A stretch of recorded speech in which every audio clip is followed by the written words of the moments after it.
monde, j'espère que vous allez bien. Je vous fais une petite vidéo avec mon pyjama moumoute pour vous parler ce soir, parce que je me suis un peu engagée avec moi-même à faire un chiffre par semaine, donc je me force.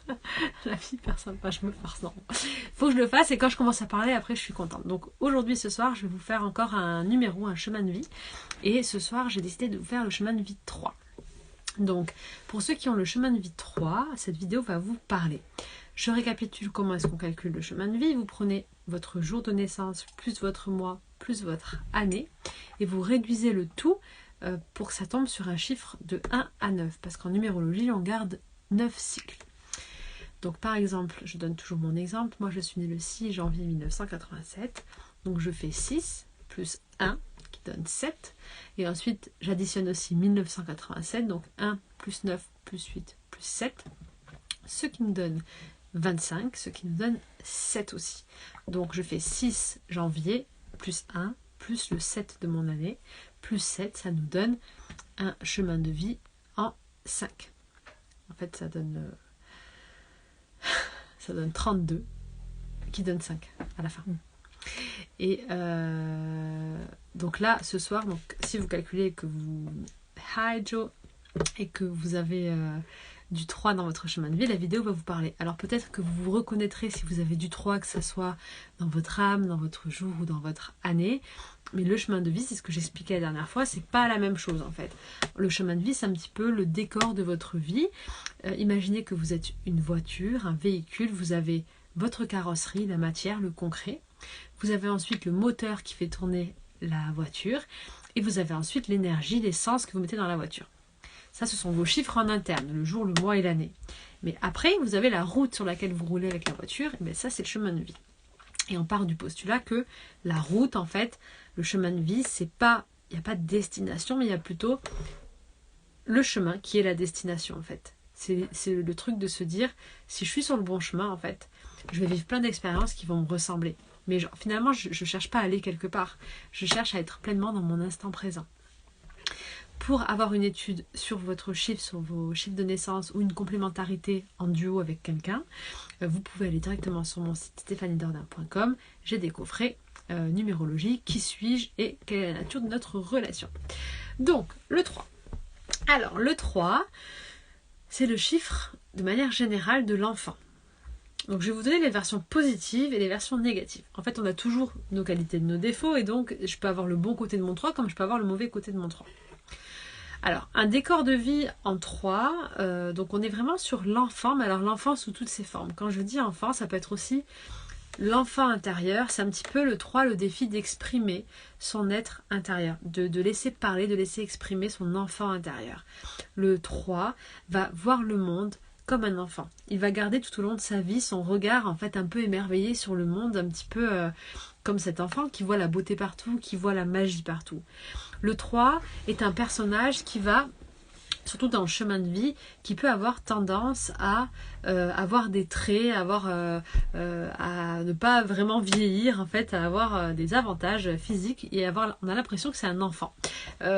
Il peut aussi avoir envie garder des tenues vestimentaires qu'il avait quand il était ado, ou ne pas vraiment grandir en fait dans sa façon de s'habiller, dans sa façon d'être. Le 3 restera un enfant. On dit souvent au 3, mais on dirait un gamin, on se sent en fait en tant que 3 comme un enfant, peu importe notre âge. Et donc on voit toujours le monde avec cette magie. Et le 3, c'est aussi beaucoup le chiffre des artistes. Puisque dans l'artistique, en fait, on a quand même cette notion d'expression, d'exprimer. Le 3, c'est vraiment le chiffre de l'expression, en fait. Exprimer à l'extérieur ce que j'ai à l'intérieur. Et ça peut être sous toutes ses formes. Donc, en fonction de où votre 3 est situé, si c'est en chemin de vie ou dans votre jour ou votre mois, ça ne sera pas pareil. Mais en tout cas, le 3 a quand même des facilités à aller vers l'artistique. Donc, il va avoir des tendances à communiquer, avoir envie de s'exprimer, exprimer à l'extérieur ce qu'il a à l'intérieur. Ma batterie, comme d'habitude, ça peut s'exprimer par l'expression orale, par l'expression à travers la peinture, à travers la sculpture, à travers la musique, à travers le cinéma, peu importe. On est vraiment sur j'ai quelque chose à l'intérieur de moi qui doit sortir, qui veut s'exprimer. Et comme le 3 c'est un chiffre de l'expression, le vrai défi du 3 c'est de s'exprimer. Et du coup le défi du 3, le côté négatif, c'est pas vraiment négatif, c'est un défi, c'est qu'il peut basculer dans je ne m'autorise pas à m'exprimer. Je m'enferme, je suis cet enfant en fait. Vous savez, comme si on prend l'image de l'enfant, vous avez les enfants qui vont être plutôt... qui vont plutôt se montrer, s'exprimer, être un peu leader, voilà, jouer, chanter, dire facilement ce qu'ils ressentent. Et vous avez quelques enfants qui vont être dans leur coin, qui vont avoir honte, qui vont pas oser s'exprimer, qui vont pas laisser parler en fait leurs émotions, qui vont se mettre en retrait. Et c'est ça le défi du 3. Un 3 qui est mal activé peut avoir tendance à se mettre en retrait, à ne pas exprimer vraiment ce qu'il a à dire. Et du coup, dans ses relations et dans ses échanges aux autres, un 3 mal activé peut... du coup, ne pas parler, devenir carrément muet et ne rien dire du tout. Et ça, c'est pas normal parce qu'un 3, il doit exprimer ce qu'il ressent. Et en plus, il doit l'exprimer de manière, je toujours dire enfant, mais de manière douce en fait et simple. C'est-à-dire que, je prends un exemple d'un couple, si quelque chose nous blesse en fait, un adulte ou quelqu'un qui est dans l'ego ou dans la fierté, ou pourra dire ouais, tu t'as vu comment tu me parles, t'es blessant, enfin voilà, on peut avoir un enfant, enfin je prends toujours l'image de l'enfant, mais un 3, il va avoir besoin qu'on lui parle comme un enfant, ça va plutôt être besoin qu'on lui dise ça m'a fait mal au cœur ce que tu m'as dit, ça m'a vraiment blessé en fait ce que tu m'as dit, de prendre les choses sur soi avec beaucoup plus de douceur, comme un enfant pourrait exprimer je me sens bien avec toi, je t'aime, je suis contente, j'aime ta présence, alors que une personne qui est mal activée va carrément rester muet et ne carrément montrer une interruption à cause d'une mauvaise connexion. J'espère que ça revient. Alors je vais juste comme ça. Alors si ça marche. Et qu'est-ce que je disais? Ah oui, le 3 aussi mal activé, il peut du coup, comme il a normalement l'expression facile, un 3 mal activé peut devenir hyper tranchant quand il parle. C'est-à-dire que si il est en colère ou qu'il se sent blessé un petit peu sur la défensive, il va réagir par l'expression, mais ça va être une expression assez tranchante. Donc un 3 qui est mal activé peut vraiment être très dur dans ses mots. Donc les mots peuvent être très difficiles en tout cas. Donc si vous avez du 3, qu'est-ce que je peux dire d'autre là-dessus? Le 3, les enfants, les 3, chemin de vie en 3, c'est fort possible qu'on ait des métiers liés à l'enfance, des métiers dans l'éducation, dans l'enseignement, ou qu'un 3 aime vraiment la présence des enfants, il va se sentir à l'aise avec des enfants, il va se sentir lui-même en fait au contact des enfants, alors qu'il va se sentir un peu en retrait avec des adultes par exemple, alors qu'il va être hyper à l'aise avec des gamins.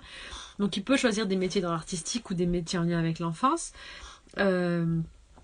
Et voilà, et il peut vraiment être un très bon parent aussi, puisque alors très bon parent, un 3 aussi un peu l'autre côté du défi du 3, c'est de pas être trop gamin non plus, c'est de refuser toute forme de responsabilité, de refuser en fait toute forme de structure et de cadre, et de refuser de grandir en fait. Et un 3 aussi peut être hyper gamin et ne pas grandir et ne pas prendre ses responsabilités et fuir en fait toute forme de cadre ou d'engagement. Et ça peut être un problème aussi. En fait tout est juste mais avec un équilibre finalement. Et l'idée c'est de trouver l'équilibre en soi et autour de soi.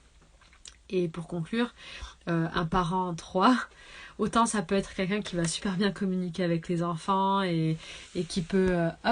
j'ai ma première... pour ceux que ça intéresse, j'ai une vidéo qui vient d'arriver sur YouTube, c'est ma vidéo du jeudi soir à 21h. Pour ceux qui regardent en live là, la vidéo, ça sera sur l'alimentation pour se reconnecter à son âme. Et donc le parent peut être un super bon parent parce qu'il peut avoir des moments de joie avec ses enfants et avoir une capacité d'écoute et d'ouverture vis-à-vis d'eux.